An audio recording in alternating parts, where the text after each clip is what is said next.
universe is always giving you the answers that you need. Yes, like a hell yes, not now, or something way better is on the way, honey. Gabrielle Bernstein, a role model for spiritual seekers.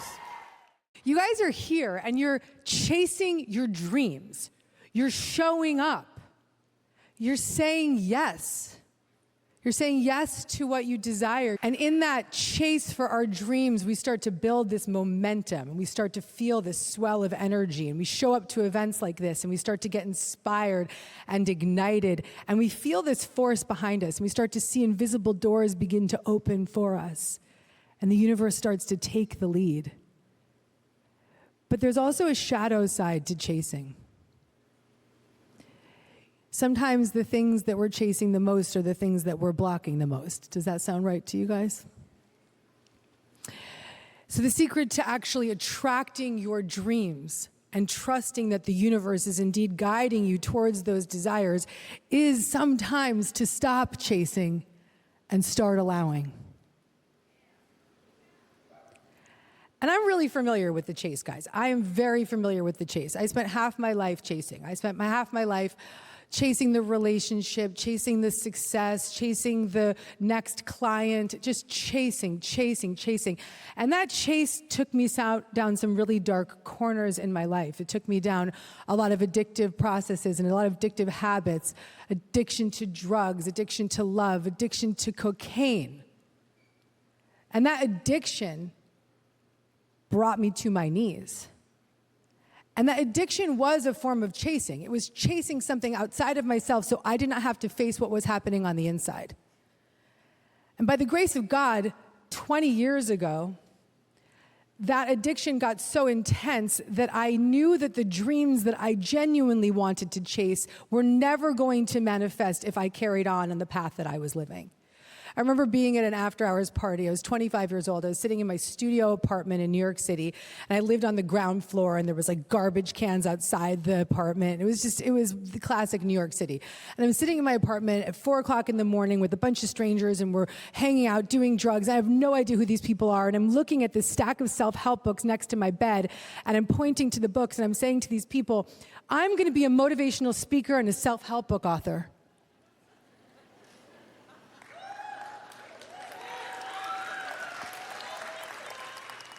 And that moment, they were like, how's that working out for you? And it wasn't shortly after, it was about maybe a month later that I found myself back in that studio apartment on my knees on the floor in tears, hitting my bottom, witnessing my life, witnessing the chase, witnessing how far I had gone down the wrong-sided path. And I said a prayer. I said, God, universe, whoever's out there, I need a miracle. And I heard this inner voice speak to me. And the voice said to me, get clean, and you will live a life beyond your wildest dreams. And one day at a time from that day onward, I made a commitment to stop chasing and start allowing. And right here, right now, I can stand here with you saying one day at a time, 7,350 days, 20 years later, almost to the week, right here, right now, yeah, girl is right. I can stand here with you right here, right now, and I can say to you that one day at a time, turning over my desires, turning over my fears, one day at a time, turning over the chase and trusting in a higher power greater than myself. I am standing with you now, and I am no longer chasing, I am allowing, I am no longer chasing, I am trusting, and my friends, I am living a life beyond my wildest fucking dreams. And I'm just getting started. And so I'm gonna ask you tonight, are you willing to look at the shadow side of the chasing? The parts of you that are thirsty, the parts of you that are working so hard to the point of burnout, the parts of you that don't believe you are worthy, the parts of you that don't believe you are lovable, the parts of you that are holding you back from experiencing the miracle. Are you willing to witness that with me tonight? And so what's blocking us from trusting the universe? What is it that blocks us from trusting the universe, from letting go of the chase and releasing the fears, and blocks us from that belief and that faith in a higher power? What is it that blocks us? Here's the thing. What's blocking us are core beliefs we have been carrying for our entire life. You with me? I heard somebody go, woo! And let's heal those beliefs. Let's witness those beliefs. Let's respect and honor those beliefs because they were placed in our life at a point in time where we were very vulnerable and we were very, very, very young. And we did not have the resources or the love or the protection or the guidance around us to help us through whatever we experienced that made us detour into fear and forget the magnitude of who we are. And so right here, right now, we can rebirth. We can reclaim that light today. We can witness the little girl, the little boy, who did not have the experience of feeling lovable, feeling good enough, feeling like they could follow and chase their dreams. And today we can witness with a lot of love and compassion. And we can give it over to the universe today. We can recognize that the universe actually can't take from us what we are not willing to give away. So I want to try a little experiment with you guys. For the next 24 hours, I want you to take that dream that you came here with, that dream that you've been holding on to tightly, and I want you to give it away just for the day. Give it away just for the day. Anybody like, oh no? Anyone? You got an oh no in the front here. What does that feel like to you, oh no's out there? Scary? If it feels scary, that means you got to give it away. You with me? If it feels scary to let it go, if it feels scary to you, like, oh, surrendering that, oh no, what would happen if I stopped hustling? What would happen if I stopped trying? What would happen if I stopped posting and stopped looking for the likes? What would happen? What would happen is that the universe would show up for you in ways that you could never, ever, ever have fathomed. Yes, let's hear it for that. What happens when we give it over is that we create space for an angelic force of energy to come behind us and guide us and give us direction, good orderly direction. We are put in the places that we need to be placed into when we're no longer trying to control our circumstances. We have creative ideas that come to us on the walk, on the run, or in my case at 4 o'clock in the morning this morning. But these inspired ideas come through us and we write book after book after book, in my case, because I just can't stop. And we keep going for the guidance because that guidance and that wisdom is coming through us when we're not in the way. And how do we get out of the way, guys? We give it away. Give it away just for today. And I want you to feel that in this moment. I want you to just place that desire in your heart and place your hand on your heart for a moment. And if you want, you can close your eyes. And I want to just give you permission right now to take this desire and place it in your heart. And this desire would not be placed in your heart if it were not meant for you. But if you hold on to it too tightly, it is not going to be able to grow. And so let's ask the universe in this moment right now to take this desire from us. For 24 hours, we give it away. We don't need to do anything but allow and let the universe show you what to do. And tomorrow, take a deep breath in, and let's let that go. And I want you to just give it away. Then open your eyes. And then tomorrow when you wake up and you come here and you're giving it away and you notice yourself wanting to get back into that graspiness, you give it away. Say, oh, Gabby told me to give it away. It's my homework. I got to do it for 24 hours. And then I want you to notice the synchronicities. And I want you to notice what happens when you're in that stillness because you're not thirsty and you're not trying and you're just in that stillness and someone comes to you and they say, oh, let me tell you something. This is really interesting. And it's this wild synchronicity and something gets planted in front of you that you never even thought was possible.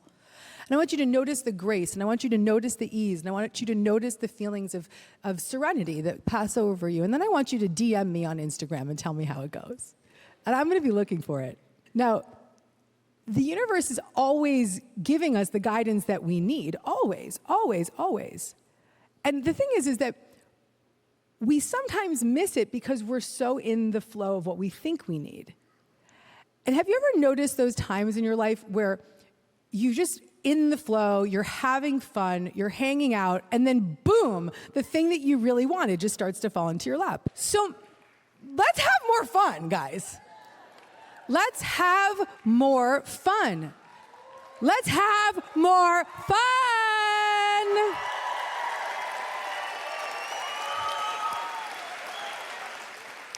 Because the universe works fast when you're having fun. So stop chasing and start trusting. Stop chasing and start allowing. Have fun. And the universe is always giving you the answers that you need. The answers are always 3 answers. The answers are either yes, like a hell yes, not now, or something way better is on the way, honey. And listen, that something way better is on the way can sometimes be really tough. It can sometimes be really, really tough. And I had a big desire I was chasing, a big dream I was chasing. And that dream was to have a second child. And I had one boy, his name's Ollie, he's 7.5 years old now, or 6.5, almost 7, oh my God. And in 2020, I was 40 years old, and I said, I'm gonna go do some IVF, and I'm gonna have this baby. And I went and I started doing the IVF, and the only people I saw were the nurses, and I would go and visit the nurses. I'd be like, oh, girlfriends, yesterday I made this sourdough, It was COVID, okay? So, and we would be in our masks, and they were the only people I saw, and I would spend hours driving back and forth and in the joy, but month after month, I just wasn't getting any embryos. And I did 9 rounds of IVF, and no embryos until the last round. And the last round, I got 1 healthy embryo. And I said to the embryologist, I said, honey, when she called me, she said, you have an embryo. And I said, do me a favor. I said, can you pray on my embryo? And she said, mm-hmm. And then I went and I did the transfer, and I'm in the stirrups, and in walks the embryologist, and she's like, Gabby, I'm so sorry, this is so inappropriate, but I knew it was you when you told me to pray on the embryo. And she said, I read all your books. I'm literally in the stirrups. But it was so beautiful. And it was this magical moment. You see the embryos go into you, and it's just the most beautiful, divine thing. And I was pregnant with a baby boy.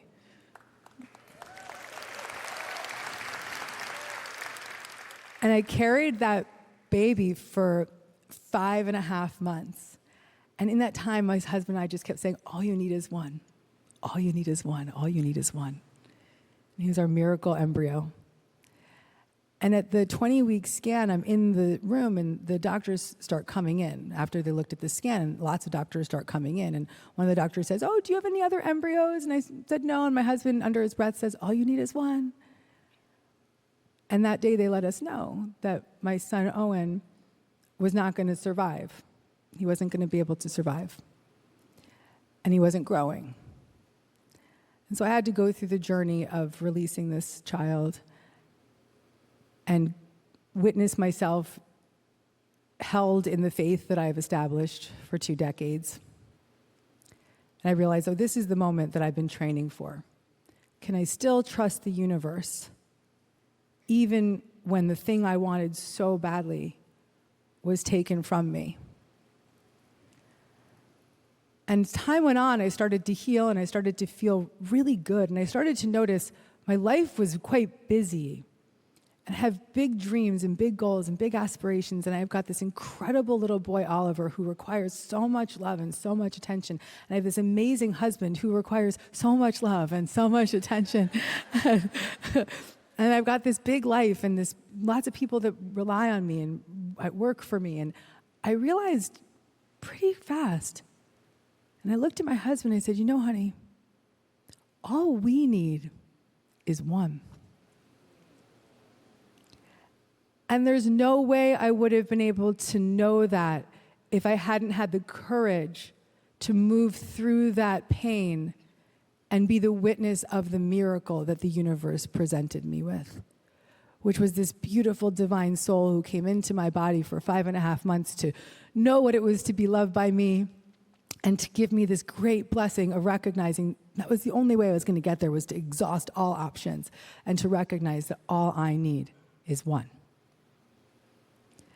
And so I give this to you tonight because I welcome you to look at the setbacks and to look at the obstacles and see these obstacles as detours in the right direction. And the setbacks could be setups for something greater.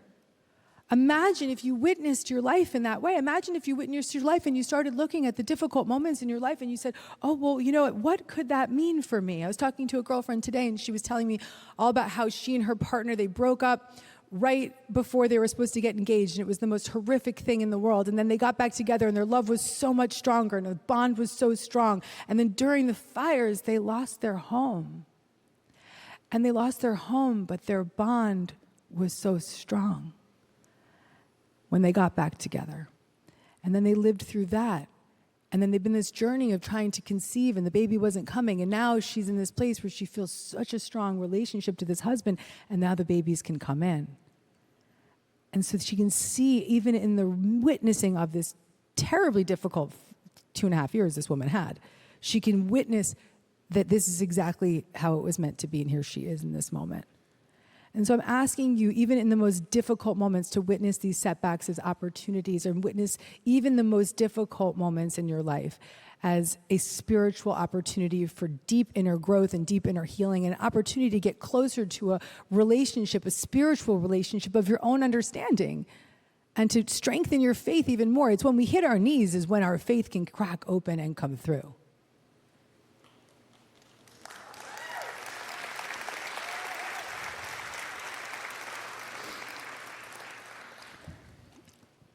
And then I want you to recognize, as you start to develop this faith and you give it away for a day and you have more fun and you start to see the obstacles as detours in the right direction, and you start to feel that faith start to awaken in your life, and you start to trust even more and a little bit more and a little bit more, and that trust gets stronger and stronger. I want you to witness the moments when you're going to get the pull, that pull to start to go back into the loop of controlling, or back into the loop of chasing with that shadow side of chasing. And I want you to be the witness of it. I want you to pay attention to it. And I want you to witness it and see what comes up for you. And in those moments when you notice it, I don't want you to check out from it. I want you to check in with it. And these are the 4 steps I've created in my new book, Self-Help. This is a book about a therapy called Internal Family Systems Therapy. Yes. And now with the blessing of Dick Schwartz, the founder of IFS, I have been gifted the gift of being able to democratize this and simplify it. And so here are your 4 steps. You notice that part of you show up that's like, I got to go chase again, or I got to go make that thing happen, or I'm too scared to let it go, like our friend in the front. We notice those parts. We witness them. Those parts of us are very young. Those parts of us can be parts that we've been protecting with for a long time, and we witness them, and we focus our attention inward, and we notice where they are inside. And that first step is to choose to check inside. Let's just do it. You want to do it? Let's do it. Okay, so I want you guys right now, you can close your eyes, and I want you to notice that shadow side of chasing that might be up for you. And I think we all have it in different ways. There might be some areas where we're totally surrendered and some areas where we're really chasing. And so just notice the area where you've still been chasing, and I want you to focus your attention inward towards that and see it as a part of yourself, like it's a protection mechanism. And I want you to focus your attention towards that part of you right now inside. And the second step is to become curious about it and start asking some questions. Where does it live in your body? And what do you know about it? Are there any thoughts or feelings or sensations attached to it? Does it have anything it wants you to know? Does it have anything it wants to say to you? And how long has it been around?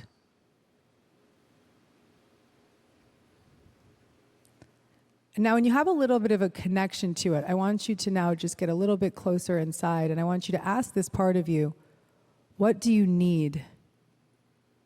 And just listen. What do you need?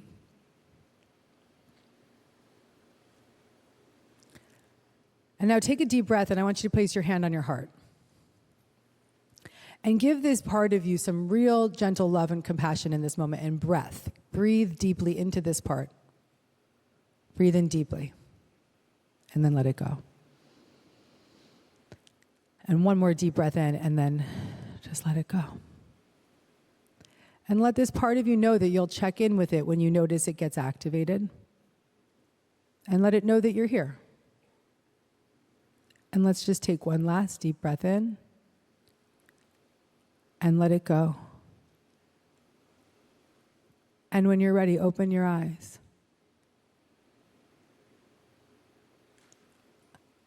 How do you feel? Got some tears in the front. Tell me, how do you feel?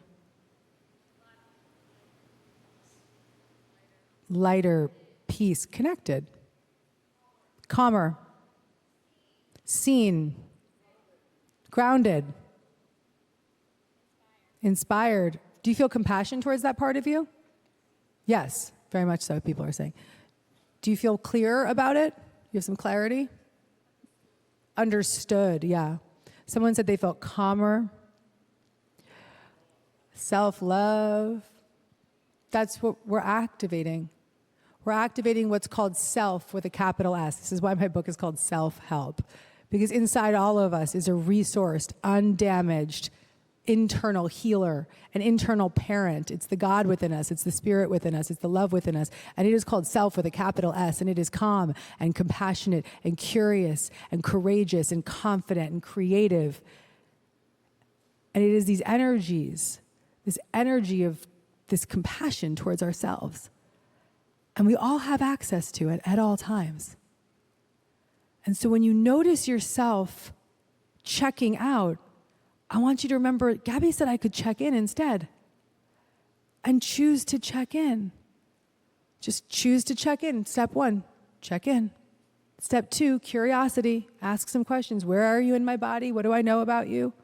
Step 3, compassion. What do you need? What do you need? And step 4, check for self. Check for all those C qualities. Do you feel more calm? Do you feel more connected? Do you feel more clear? Do you feel creative? Notice those courageous feelings, those compassionate feelings. In 1 minute, I was timing us, in 1 minute, we checked in with that part of you, and many of you in this room started expressing that you connected to that self inside. So can you guys give yourselves 1 minute a day? I just saved you a lot of therapy. I did, if you do it. And not that the therapy is not necessary, because it really is. But you become your own inner therapist. And you follow these steps one day at a time. One day at a time. And I want to close this with letting you know that when you start to develop this inner relationship with self, when you start to give it away just for the day, when you start to have more fun, you start to live in the knowing that it's not now, or it's something better on the way. That you start to feel like you can check in and you know there's an internal healer inside of you. You recognize that the universe has your back. You recognize that you are divinely guided. You recognize that the synchronicities and the wild moments in your life where you think, oh my God, how could that be? That is natural. Miracles are natural. And when they are not occurring, it's because we've had a wrong-minded thought that took us in the wrong direction.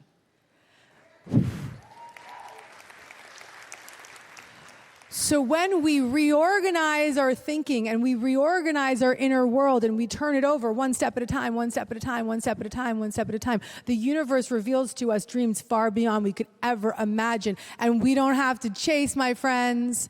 We stop chasing and we start allowing.